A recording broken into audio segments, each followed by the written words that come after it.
नमस्ते दोस्तों, मैं हूं आपका अपना सौरभ गुर्जर।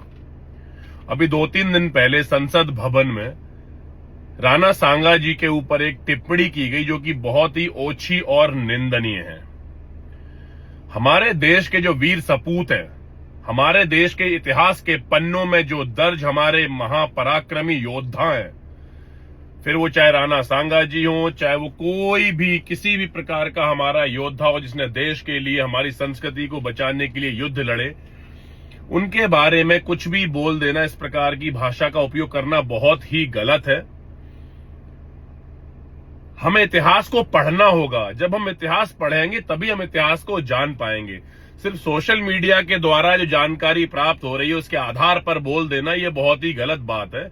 अल्पज्ञानी मत बनिए, क्योंकि बुक्स में भी कहा गया है कि अल्पज्ञानी को तो ब्रह्मा भी खुश नहीं कर सकता। तो अल्पज्ञानी मत बनिए, या तो पूरा ज्ञान इकट्ठा करिए, पूरी इंफॉर्मेशन लीजिए, उसके बाद बोलिए। आपको बोलने का अधिकार हमारे देश में सबको है, ठीक है, बट इस प्रकार की बातें मत करिए, ऐसे प्रकार के लांछन मत लगाइए, स्पेशली उन लोगों के ऊपर जिन लोगों ने अपनी जान, अपनी जिंदगी, अपने परिवार, अपना राज्य सब कुछ न्यौछावर कर दिया हमारे देश के लिए, अपनी सरजमी के लिए, अपनी संस्कृति के लिए। और स्पेशली आप लोग राजनेता हैं। राजनीति में चलता है, एक पार्टी दूसरे पार्टी पर उंगली उठाती है, सवाल जवाब करती है, इट्स ओके, बट इसमें आप इतना मत गिर जाइए कि हमारे पराक्रमी योद्धाओं के बारे में आप ऐसा बोले। This is not good. पराक्रमी योद्धा किसी जाति के, किसी क्षेत्र के, किसी धर्म के नहीं होते। वो हमारे पराक्रमी योद्धा हैं जो इतिहास में दर्ज हैं। तो बस मेरा यही कहना है कि बोलने से पहले प्लीज कृपया करके आपसे निवेदन है, सभी राजनेताओं से, सभी लोगों से, चाहे मैं हूं चाहे कोई भी हो, हम लोगों की भी जिम्मेदारी बनती है कि हम इतिहास को पढ़ें, उसके बाद हम इतिहास के बारे में बोलें।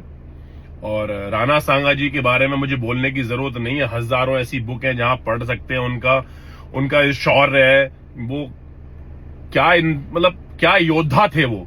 इतने घाव, 80 से ज्यादा घाव उनके शरीर पे हुए, उतनी इंजरीज हुई, उनकी आंख को प्रॉब्लम हुई, उनकी बाजू कट गई है, फिर भी युद्ध में रहे यार। मतलब ऐसे योद्धाओं के तो हमें वर्णन करने चाहिए। ऐसे योद्धाओं के बारे में तो हमें दुनिया में दूसरे देशों में जाके बताना चाहिए कि हमारे देश में इस प्रकार के योद्धा रहे हैं।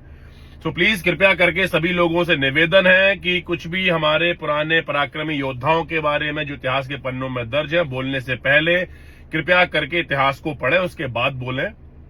यही मेरा निवेदन है सभी लोगों से। जय हिंद।